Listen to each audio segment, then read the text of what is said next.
Hi, this is Joe Garber. I'm a tennis pro living outside Atlantic City in Mays Lane in New Jersey, and we're going to try today with our first video of teaching people how to serve. Now, there's a great saying in tennis and golf that says greatness exists not in doing extraordinary things, but in doing ordinary things extraordinary. And trust me, if at any point in this video I seem a little arrogant or cocky, it is really of the humblest nature. Every time I'm teaching the serve or demonstrating the serve or serving in a game, somehow everybody tells me the whole building shakes and it's just the greatest serve going, and I'm very humbled by it. However, I have spent a large part of my life studying the serve and polishing the serve, as I believe it's the most important stroke in tennis. We want to demonstrate in this short video and not be running on at the mouth too much here and talking too much, but it is the only shot in tennis that you toss to yourself and you hit to yourself. If I want to run around and play against Andy Murray right now and a friend of mine says he wants me to hit a certain forehand or backhand and he's running me around and I'm diving for the ball just to get it back, I can't do what I want. But it really doesn't matter if I'm here hitting against my good friend Jojo when I'm serving, his young 5-year-old daughter, or Djokovic. They can't tell me how to stand. They can't tell me how rushed or not rushed to be. That's the only time I am completely in charge on a tennis court, and there is no excuse, regardless of your body type or size. You can see in my letters of business I tell people I'm 5'4", I'm 5'3.5", and in a minute or so you're going to see some great serving. You want to cut it for a sec? One. As I've said before, one of the famous golf and tennis sayings is that greatness exists not in doing ordinary things, but doing ordinary things extraordinary. We have about 4 basics we want to show you today on the serve, and here is the beauty. They're really designed because in this day and age of mostly slow courts, a lot of the great principles on serving have been lost due to mostly ground stroke play. So this video is really geared towards several top 25 and top 30 players that I believe I can help their serve immensely in an hour or less. However, if a ranked beginner or anybody in between is watching this video, the principles are going to be the same. And in a second, we're going to get on the line. We are going to mention about 3 or 4 very simple principles and then demonstrate. And then at another point, we're going to shoot some different videos on different strokes. But get ready, top players in the world, get ready everybody else, to learn about 3 or 4 basics in the serve that you're missing greatly. I hope some of you guys watch Facebook, hear about this, watch this, and it would be my greatest honor to help some people right now that are a lot better players than I am, top 20 in the world, that could possibly add something to their serve. So in a second or two, we're going to be off and running on what you came here for, to see the 3 or 4 basics you're missing on the serve. Okay, there's going to be 3 or 4 basics that are so key, and like I said, a lot of the top 25 or 30 players that their serve is their weakest part of the game, it doesn't have to be. So most of them are tall, thin, strong, in phenomenal condition, and you're going to see that I'm very short order going to serve the ball a lot better than they do. I didn't mean that in a bad way, but that's going to be the truth. The first thing, and Bill Tilden said this almost 100 years ago, one of the greatest tennis players, tennis minds in the history of tennis in the world, Bill Tilden, years ago, said, you toss into the swing, you don't swing into the toss. And in a minute, when I'm giving you these 4 separate basics and we demonstrate, you're going to see that I come out here cold when I come out without even warming up, and you're going to see serve after serve go in the box.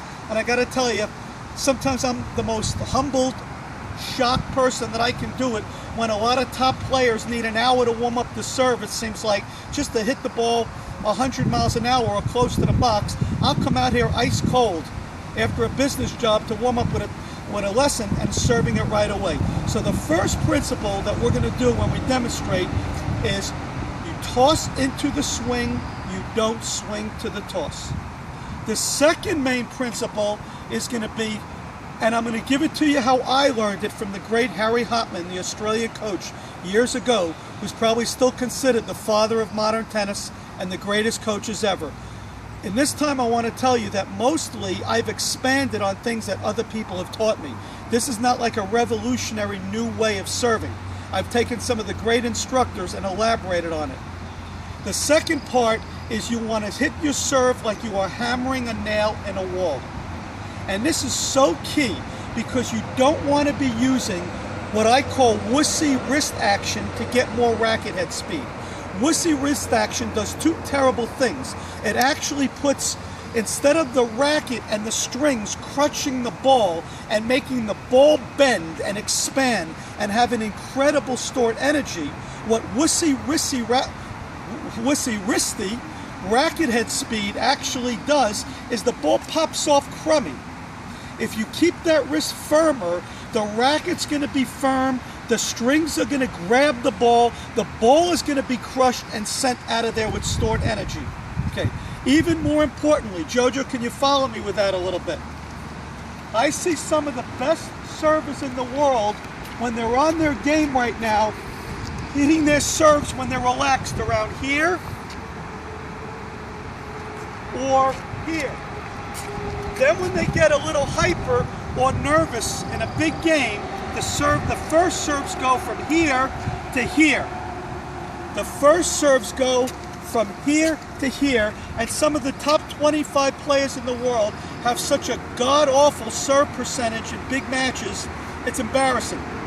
What I'm going to be doing when I practice my serve, and certain people I've talked to, unless they see it or until they see it, cannot believe it, is that I'm 5'3" tall or short.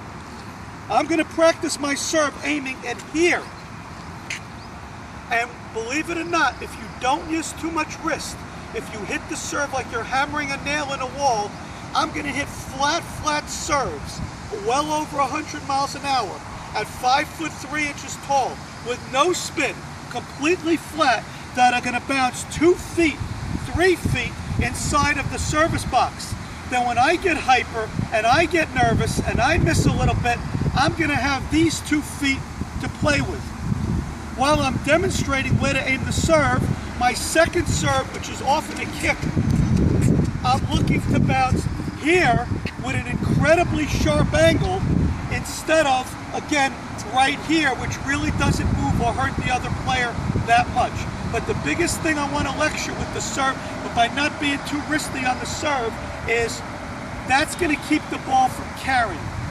I know I'm doing a lot of talking right now, but there's one final principle.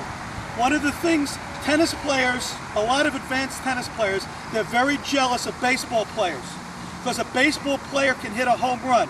Well, we want to hit that ball on ground strokes as close to the baseline as possible, right? But what happens if we hit that bullet ground stroke 1 inch too far? Or what happens if we hit that great serve 1 inch too far? So imagine what a baseball player would have to go through if it was bases loaded, 2 outs in the 9th inning. Bases are loaded. They're down by 3 runs. He wants to hit a triple to knock everybody in, but if he hits a home run, it's out. So I hope that really woke up the eyes of some tennis players watching this right now. Because when I tell that to my advanced students, their eyes wake up and they say, yeah, Joe, that's why I'm so tired mentally. We got the toughest game going. I will tell you, golfers have that same problem. Only we got to hit the ball while we're running to do that. Golfers got to hit it 275 yards, and if they hit it 290, it stinks. We got to do that same concept of being as close to lines as possible, and 1 inch too far is no good. Well, the way to keep that serve in the court with that way is to keep the wrist firm. And again, to keep it very simple, I wasn't a scientist. I'm not a biomed guy going to Montclair State, as I saw a couple of kids in ShopRite yesterday. I'm just a simple tennis pro. But I was taught, you serve like you're hammering a nail in the wall. So right now, we are going to stop the talking to demonstrate those 2 principles, and then we'll talk about 2 more of the most important principles. Now, if you thought this was 5 or 7 minutes of talking, this is going to save a lifetime of incorrect serving lessons. So here we go. Okay, now here I am coming out. I have not warmed up at all.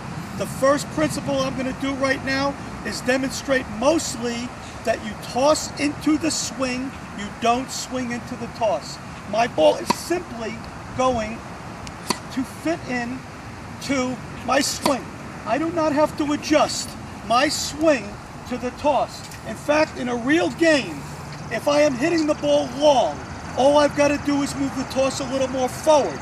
If I'm hitting the ball in the net, all I've got to do, which is very rare for me, all I've got to do is move the toss back a little bit. But the object is, I am not making the timing less. I am literally eliminating it. I still can't believe those balls, without warming up, go in and this far inside the court. I'm almost the most shocked one after I hear great players, younger, taller guys, killing themselves and refuse to believe it. Now I want to weigh in. 2 feet inside the long line. 3 more. Now, right now, I'm a 60-year-old guy. I'm going to be 60 this December. I'm 5'3" tall. I had a business job all night, and I haven't even warmed up. 1 in the net, not happy. Way in the corner. Okay, JoJo, get me 3 more. See, all I had to do, though, when I hit 1 in the net, is adjust the toss. Not my swing.